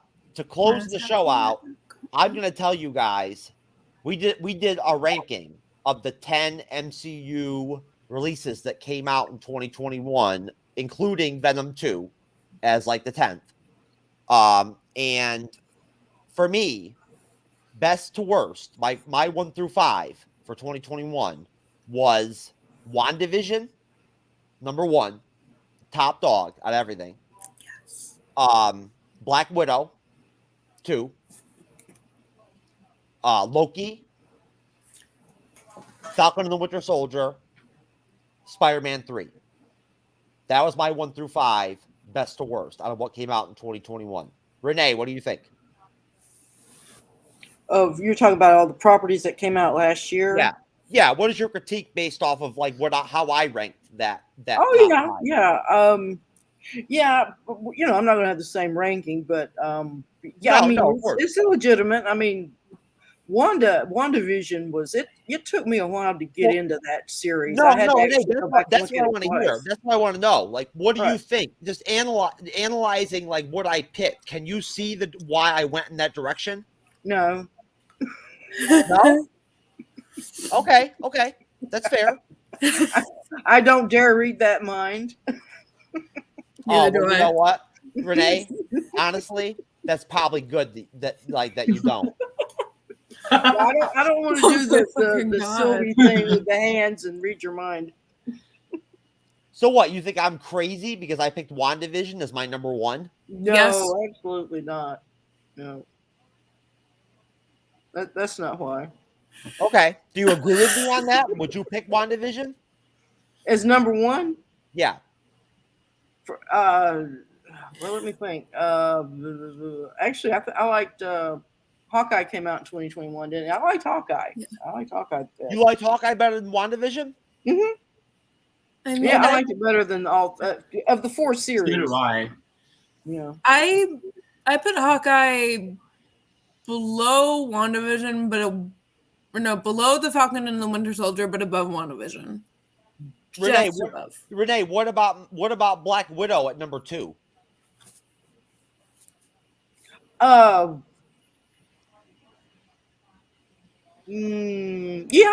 Of the 3, I'm thinking of the 3 movies because I did see all 3. I saw Black Widow is my number 2 as well. Yeah. Same. Of the 3 movies that came out in 2021, yeah. Definitely Black Widow. Nate, if you're saying you've got your own top 5 right in your head, go ahead and drop it. All right. Number 1, Spider-Man 3. Sorry. Number 2, Black Widow. Number 3, probably go with Hawkeye. Number 4, gotta go with WandaVision. Number 5, Falcon and Winter Soldier. Okay. Oh, you know what? Earlier I wanted to mention that Marvel Studios will be okay at the end of the day, just as long as Disney doesn't bring me in and put me in charge of like some casting couch style interviews with the female actresses for the MCU and shit and whatnot. We'd be seeing a lot of titties, wouldn't we? Things might get interesting at that point. You know what I'm saying? You feel me, Renee? Well, yeah, because you can farm out the males to me. I mean, yeah, you know, of course we can work something out. I think Tom Hiddleston should come back in. I need to talk to him again. Oh man. Renee, I don't think you'd even know what to do with Tom Hiddleston. No, I would. Yes, I would. I've already done it in my head many times. Oh, you son of a bitch. Same with me and Sebastian. Actually, I'm going to swap my number 5 and bring Falcon and Winter Soldier to my number 6. Loki, number 5. Oh, fuck. I need to watch Loki then, don't I? Yeah, you need to rewatch it. I need to watch it. You know, as much as I love Tom Hiddleston, I love the character Loki. The series kind of irked me. There was just things about I just wanted to just slap them in the face on occasion. I thought the Loki series was great. I thought that it literally. I did too. For me, what I found really distinct about Loki, the series, was that it had so many like super impactful episodes. You know what I'm saying? Like out of their episodes, there were so many like great big episodes. You know? Yeah, I mean they did that, but there was like a couple episodes where it was like, here again, my big gripe, just pick up the pace, quit jabbering, get some action going on. Like there's one scene where Sylvie and Loki's just walking through, and now they're supposed to be getting to a rocket ship that's going to take off, and they're just walking along. You're like, oh my God, if you got your magic powers, zoom over there and don't walk. Well, I want to make it clear too that if Disney had me there to handle the business with the interviews and the casting couch and all that shit back in the day, when Brie Larson came through.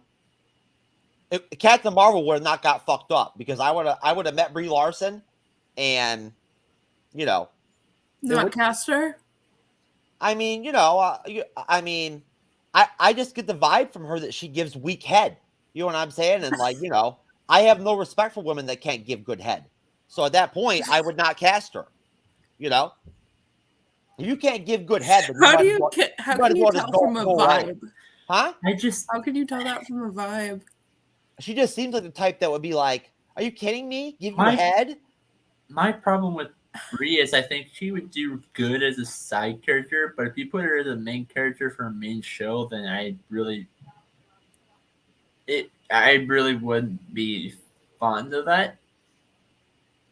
I just think that casting her as Captain Marvel, sure, but having her in a solo film, I don't.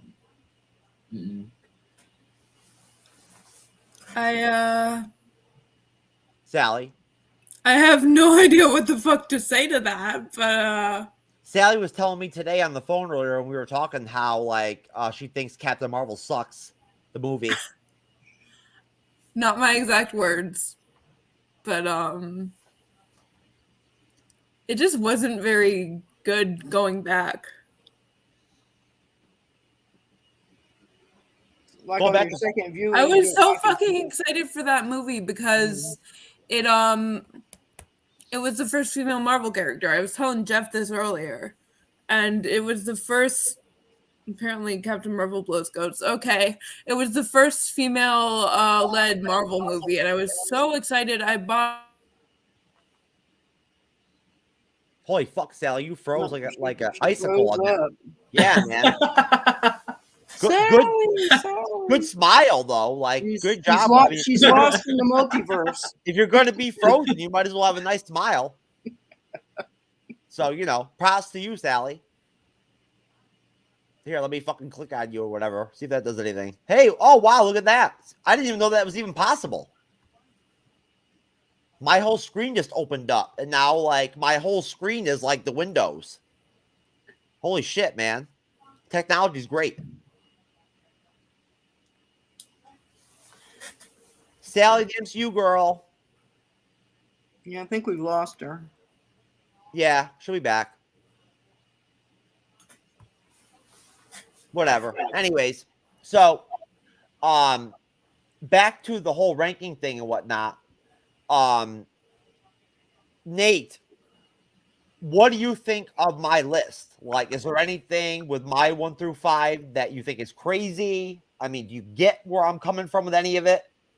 I get where you're coming from. I don't find it crazy. There are some that I disagree with. Obviously, we do have a different list. The only thing that I partially understand why, but at the same time, still kind of find it crazy that you have it low. Like, I understand, hey, you want to put Endgame over Spider-Man 3. I just think that I do find it crazy that you have Spider-Man 3 lower, like as your bottom part of your top 5. So you think I'm a little off with my decision making? Yeah, well, I kind of understand why. I kind of don't. If that makes sense. So you're half and half with it. You kind of get where I'm coming from with Falcon and the Winter Soldier, Loki. Mm-hmm. What the fuck did I miss? Oh, Sally, I showed my penis during the live stream. You missed it. You didn't miss anything. Good. Oh, good. Yeah, I gave my opinion on it. It was a 3. Oh man, Renee, that's rough. 2. I mean, look, you can make fun all you want. I'll just let you know right now. I have a nice looking penis. I'm just telling you right now. I do. It's just a fact. I mean, you know what I'm saying? Like, I have a nice looking dick. Good for you, Jeff. You know, I take care of my shit. It's clean. It's shaved. Congrats. It's ready to rock and roll. All dressed up, nowhere to go. You know what? You got to be prepared, man. You know what I mean? You know, because you never know what might happen. And at the end of the day, when you want, like, you know, quality fucking head, you need to, like, take care of your shit. You just look in the mirror. But anyways, how big you think Tom Hiddleston's dong is? Oh, I actually have a picture of it online. It was taken from the movie. Have y'all seen the movie High Rise? No. There's a scene where he's on a balcony and he's sunbathing in the nude, but of course in the scene he has a magazine over his lap. The neighbors upstairs happen to see drop something, and that startles him, and he jumps up off the lounge chair. And of course, you don't see a lot, but if you go online, there's people who have actually slowed that thing down, so you can get a view. And he was definitely in the raw. And so I'd say about a good 8 inches. Damn, he's got me then. I think Sebastian Stan's. No, I'm not gonna say that. He's got me then. I would say uncircumcised also. What? Okay, now Liz, I just gotta be real with you. That's disgusting. I can't handle that. I finally disgusted you, Jeff. I mean, seriously. Oh my gosh, I feel really great now. Look, if I was a woman, if I was gay, or if I was a woman and I was going to suck a dick, I would not want it to be uncircumcised. Same. You know, it just looks funny.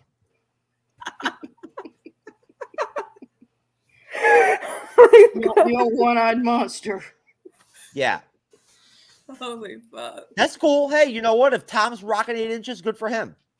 Yeah. I think it doesn't. Don't they say Chris Evans has a really big one too? I'm sure he does. That wouldn't surprise me. He's actually a pretty big dude. Definitely. Did you guys? Did you guys see that fucking? I just realized took a dick pic and posted it on Twitter a couple years ago. I just sent a text in the private chat, but I forgot to I forgot to type in the full name. Oh. Ant-Man and the Wasp Quantumania comes out July 28, 2023. Yeah, Ant-Man and the Wasp already came out. Oh, you know what? I want to go ahead and just really quick just put it out there that fuck. Nate, how long have I known you? Oh gosh. I probably done like before ASAP. So it's been at least 2 years. Holy fuck, dude. I'm telling you. I told you, Renee, I've known this fucking kid for a long time, man. You know, actually a few days after you and I met, I became like as a free time thing. I wasn't in there for very long, but a few days after I met you and I met, I was a Dallas Cowboys reporter for Football Tribune. Yeah. But that didn't last long. No, I'll tell you what. I'm gonna back away an Eagles fan now. Well, I mean, you know, Sally, you already kind of know Nate a little bit and whatnot, but I'll tell you, Renee, and I'll tell you, and Sally, that Nate's a young guy, but Nate is a very valuable, very resourceful, and very motivated content creator and and producer, and he's got a good head on his shoulders. He's got a good future ahead of him, and he's an intelligent guy. And his penis is not fucking uncircumcised. You know what I'm saying? So I mean, he's got that going. And besides, how do you know, Jeff? I'm just assuming. I was gonna say, how would But, you know? I'm just assuming he wouldn't have that, you know, weird dick Where shit did you going on. meet Nate? Down by the schoolyard? No. I think it was your first guest. No, but you know what, Renee? On the real tip, like on the legit tip, tip of what? You know, at one point, like a way back ago or whatever, me and Nate got nasty with each other politically and shit online. Like we were getting after each other and whatnot, and there was some bad blood and shit. And to Nate's fucking just to detect his candor, like, you know, just to detect his personality and like what kind of man he is. You know, even at a young age, he bounced back with me, and like we put it back together and bounced back and like got our friendship right. You know what I'm saying? To where, you know, honestly, I mean, I'm not gonna like cry over it or whatever, but him and I are cooler and like better friends now than we were then.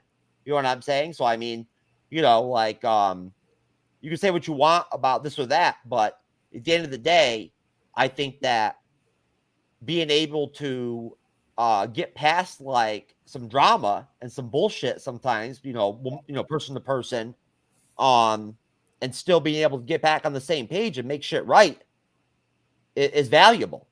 You know, it shows a lot about somebody to be willing to even want to make that happen. You know, and Nate's that kind of guy. So, Yay, friendship. well, you know what?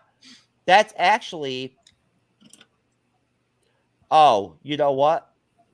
I've actually got a stalker named Frankie in the comment section right now. Jim Bob, I'm going to get rid of him because he's a stalker. He's a fucking piece of garbage loser. So I'm going to get rid of him. But I'm going to go ahead and just make it clear that just to explain very clearly who Frankie is and what type of dude he is. He saved a sex video of mine that I stupidly trusted him and sent to him of me banging a chick. He kept it for over 1.5 years, like on his phone or whatever, and then put it up online on Rizzle one day. Oh my God. Yeah, he kept it for 1.5 years. So Wow. This dude sat there and was jacking to me for 1.5 years. What does that tell you, man? Like, that's rough. Frankie, I gotta tell you, bro. I mean, dude. Possible blackmail. Well, no, it is what it is. I'm just saying, like, bro, that's weird, dude. Like, you were just you straight were jacking to me for 1.5 years, bro. Come on, man. Come on, bro. You know, get stronger, kid. But no, I'm just joking. It's all good. But no, this dude is a stalker. Like, he's a straight stalker. He stalked me. Creepy shit. Yeah, threatened me. All kinds of shit. Tried to go online and tell people that I tried to like put my daughter through electroshock therapy to like make her not be a lesbian or something like that or whatever. He was pushing that around to people. That's bullshit. Yeah. Yeah, that's the kind of guy he is. I'll tell you what, I believe in violence. I think it's an intrinsic aspect of like being a man and a human being. And if I ever come across you, Frankie, in real life, I'm just letting you know right now, whatever goes down or whatever, you will not walk away unscathed. And like literally, I will hurt you intentionally. Like, I'll hurt you. Like, you'll be hurt. So I'm just saying right now.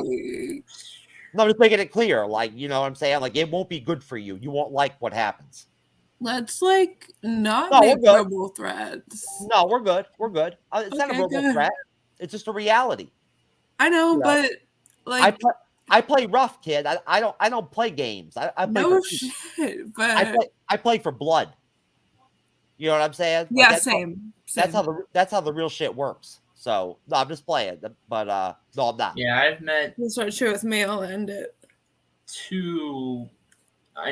I know this is completely off topic, but I have met 2 podcasters like in person. But neither one of them have done their stuff for very long. 3. Actually, take that back. 3. That's cool. Take this off of the topic of verbal threats. Yes, please. Of course. I'm sorry. I didn't mean to go in that direction. You just have to understand. I don't like people like getting my children involved in like stuff and whatnot. You know what I mean? Well, yeah. I can understand Nobody that. would. You know, so I mean, this guy's been stalking me for almost 6 months now. So I'm just kind of tired of it, you know? That's fucking creepy. But, you know, whatever. So anyways, look, guys, I apologize. I just want to put it out there. I do apologize for getting all gritty and whatnot like that and everything. I didn't mean to be like that, but we're used to it. You know, what do you want me to say? You know, I don't know.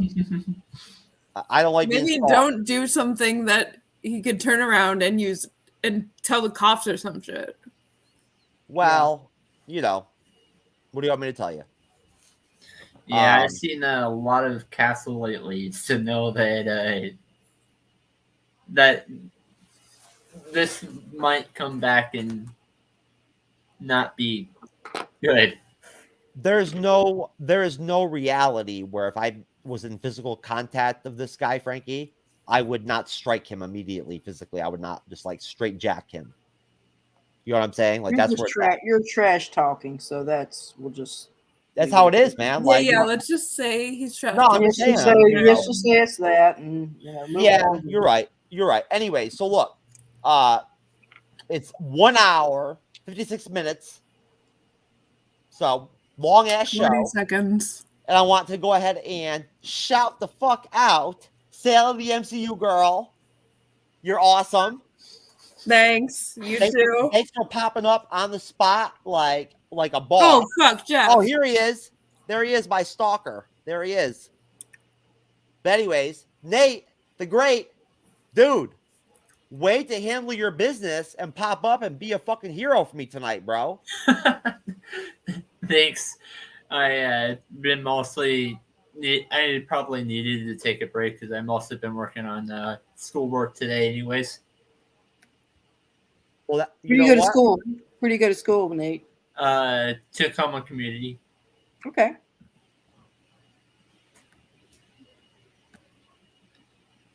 Well, anyways, now to you, Renee. Again, same kind of thing. Thank you, Renee, for coming out of left field and jumping on the show with me. No problem. You did great, as always. You're always fun to record with. And overall, for the MCU's Bleeding Edge, for Sail of the MCU girl, my good friend, for Renee, from Sakar.freeforums.net, Podcast of Champions, regular on the MCU, and for Nate the Great, my young friend that I've known for apparently for 2 freaking years plus, I guess. I've known you since like August. Oh, and for Frankie, that was jacking off to like my video for 1.5 years, bro. I'm telling you, man.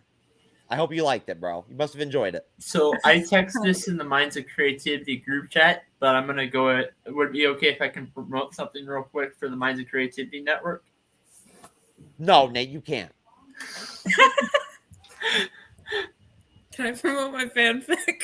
Yeah, dude, plug whatever you want. Go ahead. No. Yeah, so I'm gonna be starting. So like with my superhero stuff, I'm gonna be starting a new podcast. This is one I'm gonna be doing really more like 20 episodes a year.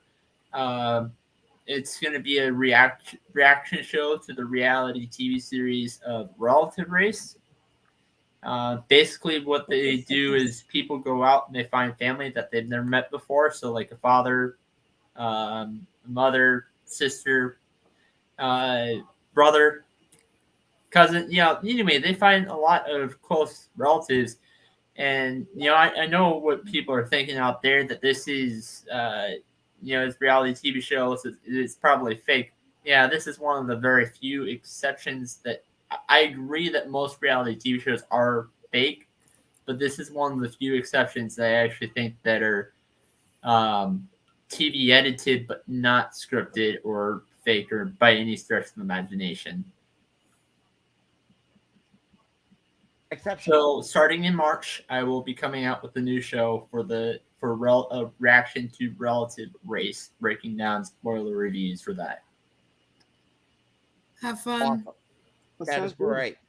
And that is good to hear. And Sally, the MCU girl, you want to plug? Hell no. No, you're I'm good. You're good?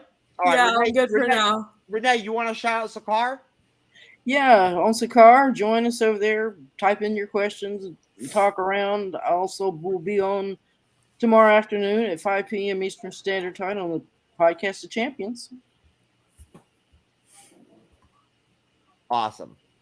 And I will be there on Saturday on the Podcast of Champions look with forward to Renee, getting after it and probably saying all kinds of shit that Grandmaster will then have to edit afterwards because he always does.